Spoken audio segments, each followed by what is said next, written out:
যায় এরকম? আচ্ছা, যদিও সাজায় সেই রকম কি হয়? কখনোই হবে না। এটা আমরা বলতে পারি, কখনোই হবে না।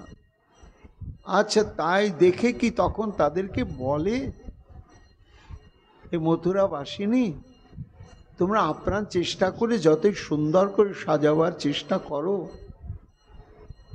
ওই বোকা বোকা গোয়ালিনীরা যেভাবে সাজিয়ে দেয় আমার, তার 1000 ভাগের 1 ভাগও তোমাদের দ্বারা হয় না। এরকম কি বলে? আচ্ছা, তার সঙ্গে সঙ্গে আমরা তার সঙ্গে মান হতো, মানে তাকে যাচ্ছি তাই খালি খালাস দিতাম, কাঁদাতাম। কিন্তু জানো কেন কাঁদাতাম? ভেতরে ভেতরে ও জানে এতে তো চরম সুখ হচ্ছে। প্রিয়া যদি মান করি করে ভৎসন, বেদস্তুতি হইতে তবে হরে মর্বণ। এই মান রস আস্বাদনের কাঙাল, তাই নিজে এত গাল মন্দ আস্বাদন করার জন্যই ওই সব কর্ম করত। মথুরা কি এমনি করে মান করে তাকে কেউ সুখ দেয়? আচ্ছা, যখন দিতে কেউ পারে না বা ভাবতেও পারে না, তখন কি সে একবার বলে, আহা তোমরা গোপীদের মতো একটু মান করতেও জানো না? এইভাবে কি বলে কখনো? আমরা তার মনের খবর জানতাম, কখন কি তার প্রয়োজন সব আমরা ব্যবস্থা করতাম।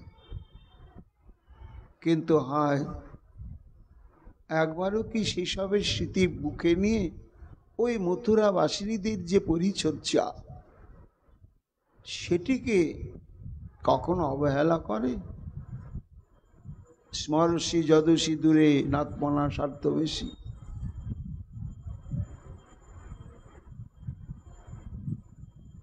আমরা বহু সেবা করেছি,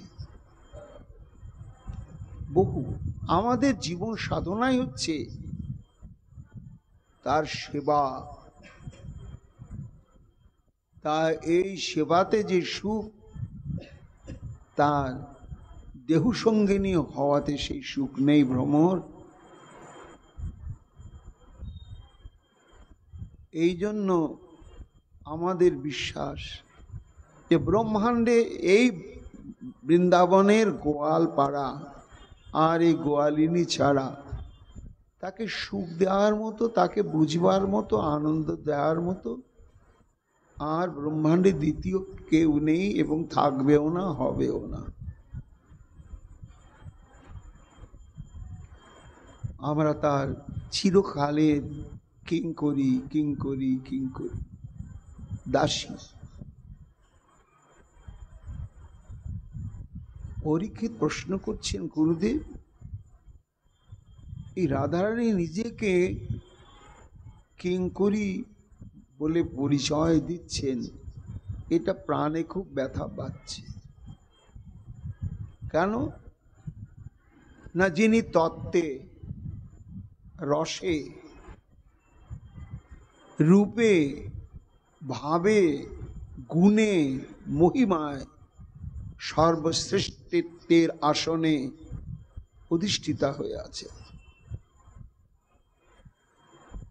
এটা আমি বলছি না। কে বলছেন? গুরুদেব না স্বয়ং গোবিন্দই বলছেন। আমা হইতে আনন্দিত হয় ত্রিভুবন, আমাকে আনন্দ দেবে ওই যে কোন জন? আমা হইতে যার হয় শত শত গুণ, সেই জন আল্লাহ দিতে পারে মোর মন। কিন্তু আমা হইতে গুণী বড় জগতে অসম্ভব। আমি সচ্চিদানন্দ বিগ্রহ, অনন্ত কোটি ব্রহ্মাণ্ডের একেবারে আব্রহ্মস্তম্ভ কীটানুকীট সবারই আনন্দের উৎসই আমি। তা আমি হলাম আনন্দের উৎস, তা আমাকে আবার কে আনন্দ দেবে? না আমার চাইতে বড় যদি জগতে কেউ থাকে, তা আমার চাইতে বড় আমি ছাড়া আর কে আছে? তাই আমা হইতে গুণী বড় জগতে অসম্ভব। তারপরে নিজ মুখে স্বীকার করছেন, একলি রাধাতে তাহা করি অনুভব। একমাত্র রাধাই সেই গুণে গুণী যে আমি সচ্চিদানন্দ বিগ্রহ হওয়া সত্ত্বেও আমাকে আনন্দ প্রদান করতে পারে। এই যে তত্ত্ব, আর সে বলছে আমি কিঙ্করী দাসী, একেবারে শ্রেষ্ঠত্বের আসন থেকে নেমে এসে একেবারে ঝাড়ুদারের ভূমিকায়, যার সম্পর্কে মহাজনগণ বলছেন, যার সদ্গুণ গণে কৃষ্ণ না পান পার, তার গুণ বর্ণিবে জীব কোন ছাড়। স্বয়ং অনন্তদেব যে গোবিন্দের মহিমা গুণকীর্তন করে ফুরাতে পারছেন না, স্বয়ং ব্রহ্মাজি স্তুতি করতে গিয়ে বলছেন, প্রভু আকাশের যত তারকা রয়েছে, নক্ষত্র, গুণে শেষ করা যেতে পারে। সপ্ত সমুদ্রে কয় ফোঁটা জল আছে, গুণে বলা যেতে পারে। সমগ্র এই 14 ভুবনে কত বালি কণা আছে, হিসাব করে বলা যাবে। কিন্তু হে প্রভু, তোমার যে কত মহিমা, কত গুণ, সেটা আজ পর্যন্ত কেউ বলতে পারবে না। তো এমন যে শ্রীকৃষ্ণের গুণ এবং মহিমা, এহেন শ্রীকৃষ্ণ যার সদ্গুণগণে কৃষ্ণ না পান পার, সে হেন গোবিন্দ আমার রাধারানীর যে গুণ কত তিনি জানেন না। তার গুণ বর্ণিবে জীব কোন ছাড়। তা রাধারানী হচ্ছেন এত বড় তত্ত্ব, তা তিনি কেন নিজেকে কিঙ্করী কিঙ্করী বলে পরিচয় দিচ্ছেন? তিনি দিচ্ছেন, তার এই মনোবৃত্তিতে ঠিকই আছে, কিন্তু আমার কানে তো ভালো লাগছে না গুরুদেব। পরীক্ষিত বলছেন, সুকমণি বলছেন, মহারাজ হ্যাঁ, প্রশ্নই বটে। এর একটাই উত্তর কি জানো না? অকই তব কৃষ্ণ প্রেমের এটাই হচ্ছে ধর্ম বা স্বভাব। কৃষ্ণ প্রেমের শতসিদ্ধ প্রভাবই হচ্ছে এই, যার যত প্রেম গভীর হবে তার দৈন্যতা ততই নিচে নামতে থাকবে, ততই নিচেই নামতে থাকবে। আর যার যত প্রেম কমতে থাকবে তার অহংকার বাড়বে, আমি ভজন করি, সাধন করি, ইত্যাদি ইত্যাদি, অভিমান মাথাচাড়া দিয়ে উঠবে। প্রেমের স্বভাব যাহা, প্রেমের সম্বন্ধ, সেই জানে কৃষ্ণে মোর নাহি ভক্তিগন্ধ। এই রাধারানী যে নিজেকে কিঙ্করী বলে ঘোষণা করছেন, এটা সৌজন্যমূলক নয়, ভদ্রতার খাতিরে না, অন্তর নিংড়ানো ভাব থেকেই তিনি বলছেন, আমি সত্যিই কৃষ্ণদাসী। দেহ রসে সুখরাশি, আলিঙ্গিয়া করে আত্মসাৎ। কেননা প্রেমের বৈশিষ্ট্য হচ্ছে, কবিরাজ গোস্বামী পাদ বললেন, কৃষ্ণ প্রেমের এই এক অপূর্ব প্রভাব, গুরু সম লঘুকে করায় দাস্য ভাব। ইহার প্রমাণ শোনো শাস্ত্রের ব্যাখ্যান, মহৎ অনুভব জাতির সুদৃঢ় প্রমাণ। দৃষ্টান্ত দিয়েছেন অনেকগুলো, যে গুরু হয়েও কি করে কিঙ্কর বা কিঙ্করী হয়। আনের কা কথা ব্রজে নন্দ মহাশয়, তার সম গুরু কৃষ্ণের আর কেহ নয়। ভগবানের পিতা এত বড় গুরু, কিন্তু তিনি পর্যন্ত কি করছেন? শুদ্ধ বাৎসল্য ঈশ্বর জ্ঞান নাহি যার, তাহাকেও প্রেমে করায় দাস্য অনুকার। প্রমাণ কি না, তেহ রতিপতি মাগে কৃষ্ণের চরণে, তাহার শ্রীমুখ বাণী তাহাতে প্রমাণে। উদ্ধবকে বললেন, উদ্ধব, আমার গোপাল যদি ভগবানই হয় তাহলে এই শুভকামনা করো, জন্মে জন্মে যেন গোপালের চরণে দাসানুদাস হতে পারে। এত বড় গুরুজন তিনি কিনা কোথায় নিচে নেমে সে ওই দাসত্বই প্রার্থনা করছেন। শ্রীদাম আদি ব্রজে যত সখারও নিচয়, ঐশ্বর্য জ্ঞানহীন কেবল শুদ্ধ সক্ষময়। তেমনি সখাদের ক্ষেত্রেও তাদের সখ্য প্রেমটা কত বড় গাঢ়। শুদ্ধ সখ্যে করে স্কন্ধে আরোহণ, তুমি কোন বড় লোক, তুমি আমি সম। এড়ে গিয়েছিস, কাঁধে নিবি না মানে লাভ দিয়ে ভারী শরীরটা একেবারে ঘাড়ে চাপছে। এই রকম যে শুদ্ধ সখ্য, তারা পর্যন্ত দাসত্ব করছেন কোথায় না, কৃষ্ণ সঙ্গে যুদ্ধ করে স্কন্ধে আরোহণ, তারা দাস্যভাবে করে চরণ সেবন। খেলাধুলার পরে সবাই কানাইকে ধরে নিয়ে কচি কচি পাতার বিছানা করে কে বালিশ হয়ে কোলের উপরে মাথা তুলে নেন, আর শ্রীদামাদি সখাগণ কৃষ্ণের অঙ্গ সম্মাদন এবং পাদ সম্বাহন করেন, যেমন দাসীতে পাদ সম্বাহন করে। আর এতেই কৃষ্ণকে কাঁধে করা, কাঁধে চড়াতে যে সুখ, তার চাইতে অধিক সুখ অনুভব করে কৃষ্ণের পদ সেবা করে। এই সখ্য প্রেম, বাৎসল্য প্রেম, এই প্রেমের মধ্যেও ওই দাসত্ব করার প্রবণতাটা লুক্কায়িত আছে। তা সবার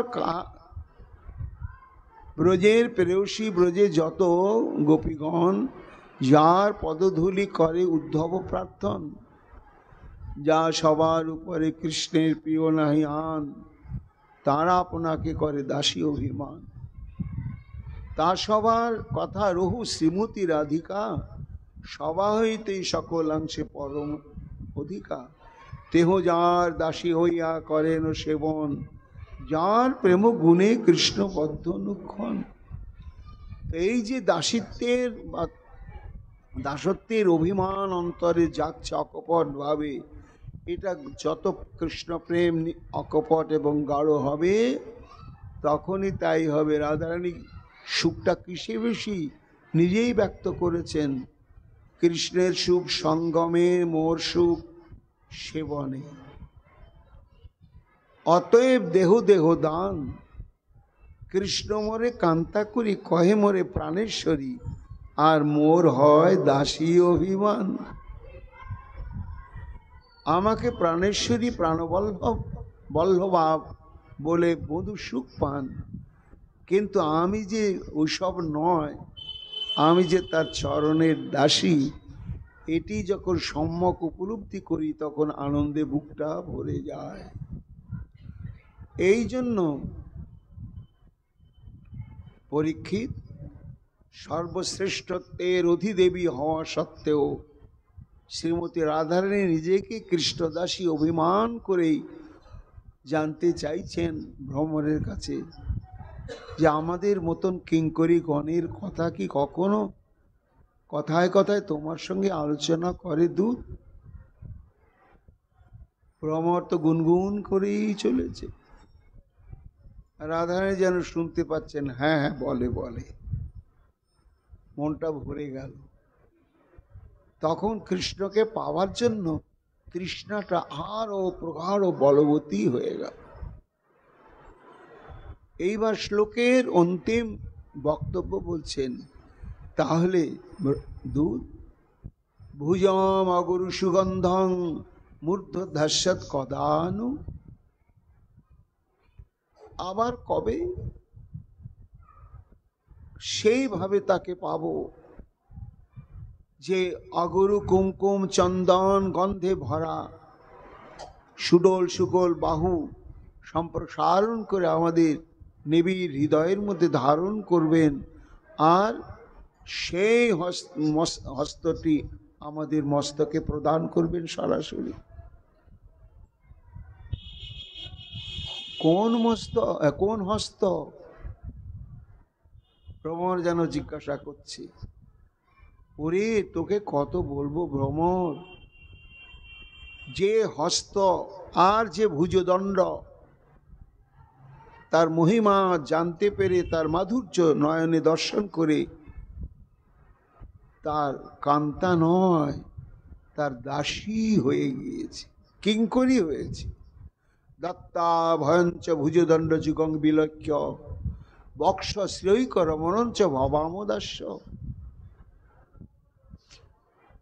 সেই বাহুটি কেমন? দত্তাভয়ম, ওই হাতটা যার দিকে এমনি করে হলো, তুললো, তার সব বিপদ আপদ ভয় সব দূর হয়ে গেল। এমন যে ভুজদণ্ড, এমন যে করকমল, ওটা দেখেই তো সব সঁপে দিয়ে নিশ্চয় হইয়েনু দাসী, কোনো কিছু বাকি রাখেনি। তোমারও চরণে আমারও পরাণে বাঁধেনু প্রেমের পাশি, কিবা এক মন হইয়া সব সমর্পিয়া নিশ্চয় হইনু দাসী, নিশ্চয় হইনু দাসী। তার পত্নী নয়, তার প্রেমিকা নয়, তার কান্তা নয়, তার হৃদয় অধিদেবী নয়। ভ্রমর একটাই অভিমান, জন্ম জন্মান্তরে থাকুক আমি কৃষ্ণ দাসী, আমি কৃষ্ণ দাসী, আমি কৃষ্ণ দাসী। ওই করকমলকে আমরা অনুভব করেছিলাম, তাকে হারিয়ে কখন জানিস না, যখন মহারাশি অন্তর্ধান করলে, তারপরে আমরা তার গুণানুকীর্তন করতে করতে কাঁদছিলাম, তখনই বারবার মনে পড়ছিল সেই কর একটু মস্তকে পেতে। বিরচিতা ভয়ং বৃষ্ণিধূর্যতে চরণ বিজুষাং সংস্কৃতের ভয়া কর সরোরুহ কান্ত কামদং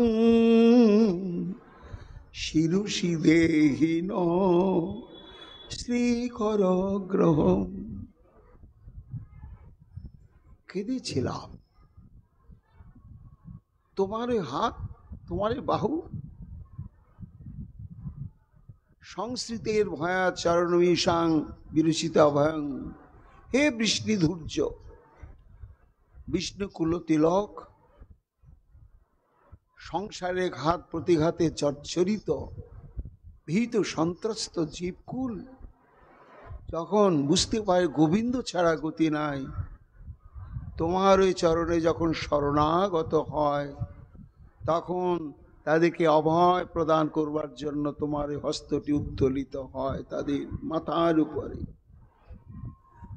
এমন যে করকমল ভ্রমর, শিরসি দেহিন শ্রী করগ্রহম। আবার কি আমরা সেই করকমল আর সেই সুগন্ধিত অগরু কুমকুম কস্তুরী প্রলিপ্ত বাহুল যুগলের স্পর্শ পাব? বলতে বলতেই রাধারানীর ধৈর্যের বাঁধ ভেঙে গেল। একই সঙ্গে সমস্ত অষ্টসাত্ত্বিক বিকার এসে আক্রমণ করলে তার অন্তঃকরণ দেহ তনুতে ঐশ্বর্যাৎ খুশিমান্নয়াৎ অব্যবস্থিতন্না ভাবাশ্রয়াৎ বৈবর্ণাদপি জন সেতি মুহুরপুহাং বহুবে যদা তজ্জেষাবত লালাবৃতাবশ চেষ্টা বিঘট্টাদুত শাস্বাদুনুপলম্বন নিজ তনাবস্থিতি না তর্কি। আস্তে আস্তে কণ্ঠ ঘর ঘর করতে শুরু করল, শরীর কৃশক হয়ে গেল, হস্ত পদাদি বিকৃত হয়ে গেল, অর্থাৎ যার যেখানে অবস্থান আর নেই, দৈর্ঘ্য বিস্তার হয়ে গেল, অঙ্গে ভয়ঙ্কর বৈবর্ণ, বর্ণটা আলাদা হয়ে গেল, নাসিকায় মুখে লালাস্রাব হতে শুরু করলো রাধারানী,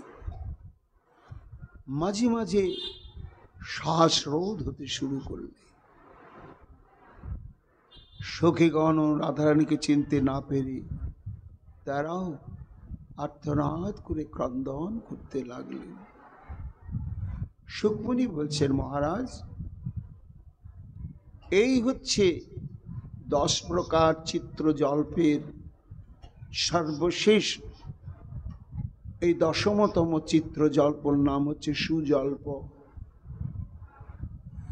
যত্রার্যবাদ সগাম্ভীর্যং সদন্যং মহাচপলম সৎকুণ্ঠং চ হরি পৃষ্ঠ সুজল্প নিগদ্যতে।